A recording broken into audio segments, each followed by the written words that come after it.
Hello everyone, how are you doing? This is MD Tech here with another quick tutorial. In today's tutorial, I'm going to show you guys how to turn off or stop people from being able to tag you on Instagram. So this should hopefully be a pretty straightforward process here, guys. And without further ado, let's go ahead and jump right into it. So all you have to do is select your user account icon down the bottom right corner of Instagram.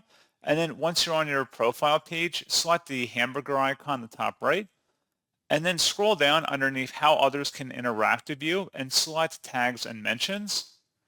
Where it says don't allow tags at the top under who can tag you, select don't allow tags, and that's all you have to do. So pretty straightforward process on that, guys. And as always, thank you for watching. I do hope that I was able to help you out, and I do look forward to catching you all in the next tutorial. Goodbye.